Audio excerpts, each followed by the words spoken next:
Good morning বন্ধুরা, আমার মহন্ত ফ্যামিলিতে তোমাদের সকলকে ওয়েলকাম। আশা করি তোমরা যে যেখানে আছো খুব ভালো আছো, আর আমি তো ভালো আছি। আর আজকে অনুষ্ঠান বাড়ি রয়েছে, তো আমি অল্প জিনিসের সাজগোজ আমার কমপ্লিট করব। আমি যেমন বেশি জিনিস আমার লাগে না, এই শাড়িটা পরবো আর এই যে আমার লাড্ডু রয়েছে সঙ্গে। তো সবার প্রথমত আমি চুলটা ভালো করে বেঁধে দিলাম, এত গরম না, তার জন্য এই ঘরে সাজগোজ শুরু করে দিয়েছি।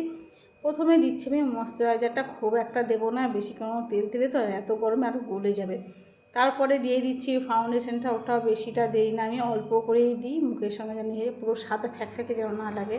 তো ড্যাব ড্যাব করে দিয়ে দিলাম, দিয়ে একদম ব্লেন্ডার দিয়ে পুরোটাই একদম ব্লেন্ড করে নিচ্ছি।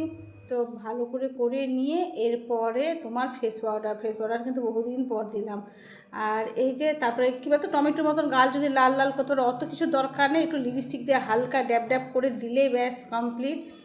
আর এই যে ব্লু করে নিচ্ছে একদম পুরো আইব্রোটা, ওটা করে টোরে নিয়ে ওটাও হালকা করে করছি। আর এই যে কাজলটা কী বলতো, আমি হালকা করে করবো, ডিপ কাজল আমার অন্য রয়েছে, এটা হালকা একটুখানি।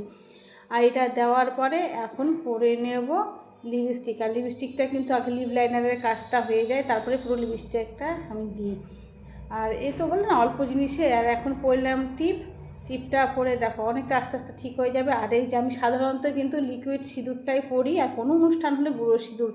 তো এই তো লিকুইড সিঁদুরটা পরলাম, আর এই গরমে তো।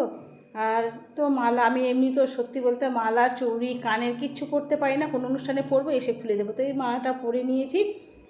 আর এখন ভাবছি চুল ছাড়বো না বাঁধবো, এত গরম আর চুলটা ভেজাও রয়েছে। তো আগে ভাবছি শাড়িটা পরি, তারপরে দেখা যাক। তো এই তো শাড়িটা পরে নিলাম, একা একা কি শাড়িটা পরার কিন্তু লোক দরকার পড়ে, কিন্তু এই মুহূর্তে কেউ নেই। আর এই যে ফাইনাল আমার লুক, চুলটা ছেড়ে দিলাম। তো চলো এই ভিডিওটি এই পর্যন্ত, টাটা।